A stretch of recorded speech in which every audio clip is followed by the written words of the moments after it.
No, you are right, Anand. We had opposed the tracking clause on the ground that it was intrusive, it violated our sovereignty, and this inspection regime on our military reactors was not at all permissible in our view. And finally, Prime Minister Modi was able to persuade President Obama to use his executive powers to waive that clause. And it only goes on to reflect the brilliant leadership skills and persuasive powers also of Prime Minister Modi, who on that one-to-one was able to convince President Obama to waive that particular clause. But here's the thing, Aman Sinha, the news of that clause being waived not opposed in totality. Had come to us here on Times Now even before the one-on-one had started. So something had already been decided. That's right. So how did that happen? No, yes, Congress and in is curious to understand, is there a devil in the details? That's what the Congress is asking. Has India given a little more? No,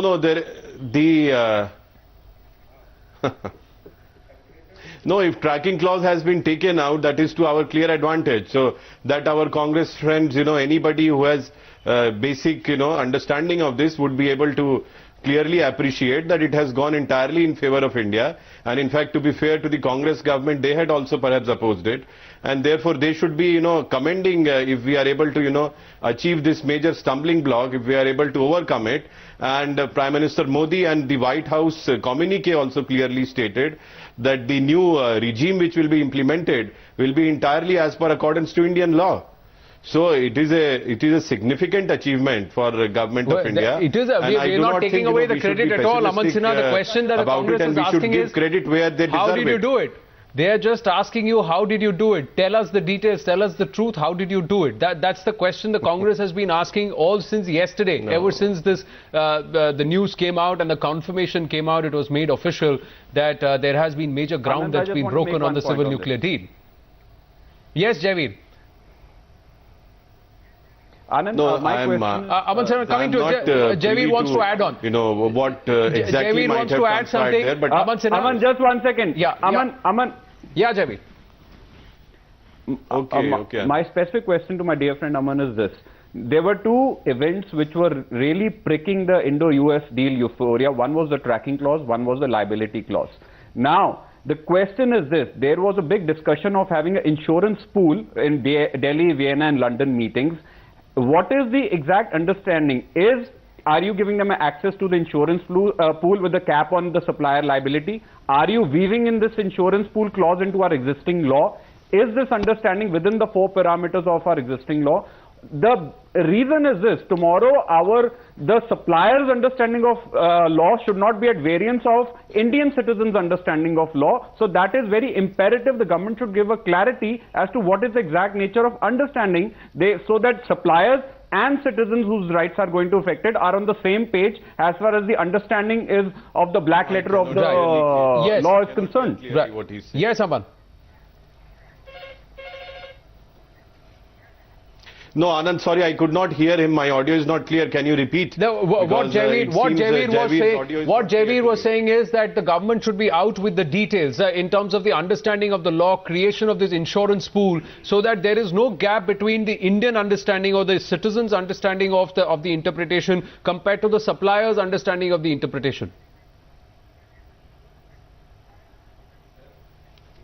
No, there is no gap at all, and it is still in process of being implemented and operationalized, and let all that be finalized. And once it is finalized, everything will be out in the open, and there is no need to be, I don't feel there is any need to be pessimistic or skeptical about it, because the major hurdle that we have overcome was with regard to tracking clause, and it has been entirely settled in favor of India, as we had always wanted it. So therefore there is no ambiguity at all with regard to that. And if anybody wants to have all the details, let him await the final outcome, and we'll have all the details. Some patience and the details will be out. But you are also right, Anand. Please, if I can just add for 10 seconds. Yes. You were pointing out that this is a visit of many firsts For the first time, US President is chief guest at our Republic Day parade.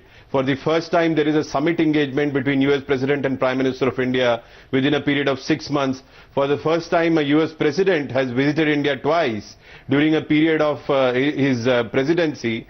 And the brilliant chemistry between Prime Minister Modi and President Obama has helped us overcome several, obstacles and hurdles which were coming in way of, strengthening the Indo-US relationship. And the people of both the countries stand to benefit from this.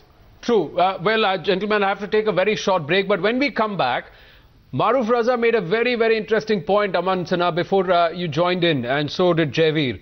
He said that the focus should not be, at least as far as defense is concerned, should not be on make in India, it should be on made in India. And how much of a headway will this Modi-led government be able to make on that aspect? We'll get Maruf to lead that discussion after a very short break. Do stay with us. India watches him every night at 9.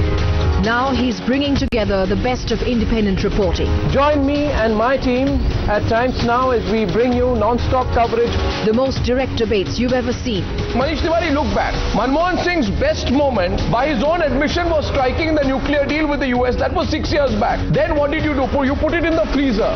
And it is only and only Modi who was able to revive it. Where did you go so horribly wrong? The sharpest analysis on Obama's India visit. Be with Arnab for India's power pull. Jammu और कश्मीर के शौपिया जिले के एक गांव में 3 आतंकवादियों की मौजूदगी के बारे में सूचना प्राप्त होने पर मेजर मुकुंद ने स्वयं विध्वंसक दल का नेतृत्व किया और आतंकवादियों की गोलीबारी का निडरता से सामना करते हुए लक्षित घर को विध्वंस किया। इस आक्रामक कार्रवाई ने आतंकवादियों को परिसर में स्थित बहिर्गृह में जाने के लिए विवश किया। मेजर मुकुंद ने अपने साथी के साथ अत्यंत साहस का प्रदर्शन करते हुए आतंकवादियों का पीछा किया और बहिर्गृह में छिपे आतंकवादियों के समीप पहुंच गए। अधिकारी ने बहिर्गृह के अंदर एक ग्रेनेड दागा, जिससे एक आतंकवादी तत्काल मारा गया, जबकि वे स्वयं खुले में खड़े थे। बहिर्गृह में मौजूद अन्य आतंकवादी ने अंधाधुंध स्वचालित गोलीबारी शुरू कर दी, जिससे मेजर मुकुंद गंभीर रूप से घायल हो गए। मेजर मुकुंद अत्यधिक खून बहने के बावजूद अपनी गंभीर चोट की परवाह किए बगैर अत्यधिक उत्कृष्ट साहस का प्रदर्शन करते हुए रेंगते हुए आगे बढ़े, गोलीबारी की और दूसरे आतंकवादी को ढेर कर दिया। मेजर मुकुंद वरदराजन को सुरक्षित स्थान तक पहुंचाया गया, परंतु गंभीर रूप से घायल होने के कारण वे शहीद हो गए। मेजर मुकुंद वरदराजन ने उत्कृष्ट वीरता और असाधारण नेतृत्व का प्रदर्शन किया और आतंकवादियों से संघर्ष करते समय सर्वोच्च बलिदान दिया। स्वर्गीय मेजर मुकुंद वरदराजन की पत्नी Shrimati Indu Mukund.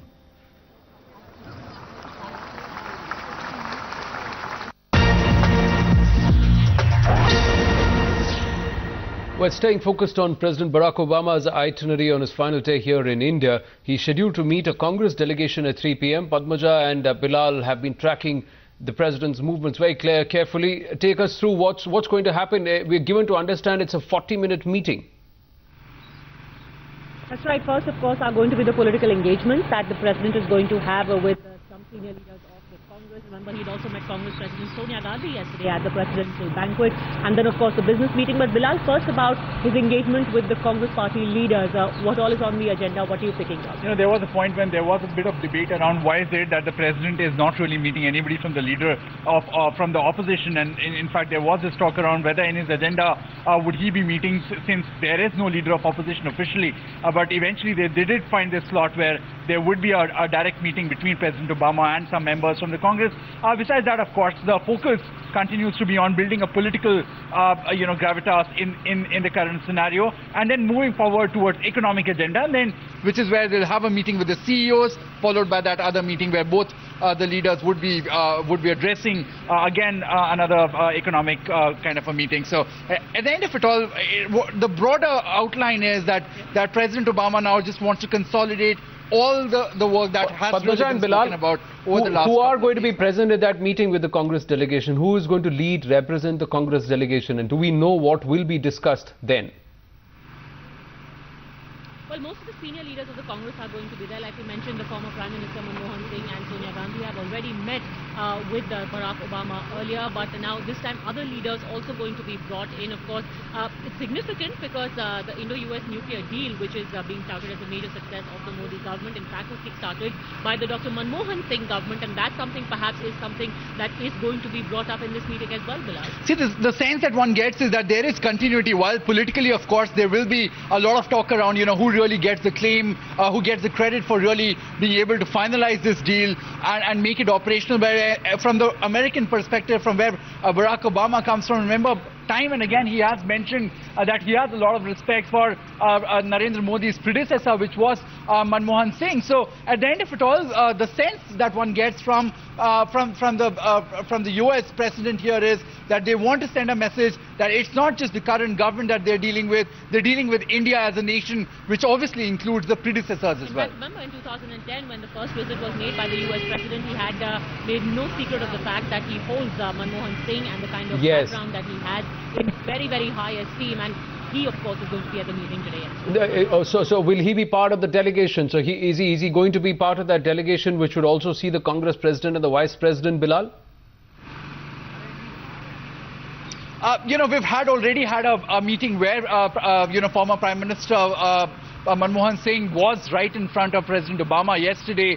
But the fact remains that this is part of the larger continuity of political engagement between all the various stakeholders in this debate. In fact, if you remember, there was even Sonia Gandhi during that dinner yesterday. So the ice has already been broken. Exchanges have already been there. Now just to take it forward, to be able to just exchange gratitude in terms of the kind of relationship that they've had in the past. Well, thanks for that, Bilal and Padmaja. Jaiveer Shergill of the Congress with us. We'll try and ask him in just a bit on what else is likely to be discussed in that 40-minute meeting. The advanced light helicopter is indigenously manufactured at HAL Bangalore. The rapidly deployable satellite terminal RadSat now going by, led by Major Smriti Jha Sethi and Major Manas Das of the Corps of Signal. Well, on day 2 of President Barack Obama's visit, the focus will be on business ties between the two countries. US President Barack Obama and Prime Minister Modi will also attend a CEO summit in the capital. Expectations very high. The US President's India visit spelling out a new era of bilateral relations. India Inc. is already excited as top business honchos met the US President at this presidential dinner right after the nuclear deal was sealed. All who believe that a strong relationship with India is critical for America's success in the 21st century. US is India's second largest trade partner after China. Both sides are looking at inking key trade pacts on defense, manufacturing and energy. The promise and potential of this relationship has never been in doubt. This is a natural global partnership. Indo-US joint statement has already laid out a roadmap on cooperation between the two countries, and today the CEO Forum meet will further this agenda. From the warm hug and tea-meet diplomacy, the bonhomie between the two leaders indicating openness to further economic engagement too. Bureau Report, Times Now. Non-stop reporting, the fiercest debates, the sharpest analysis.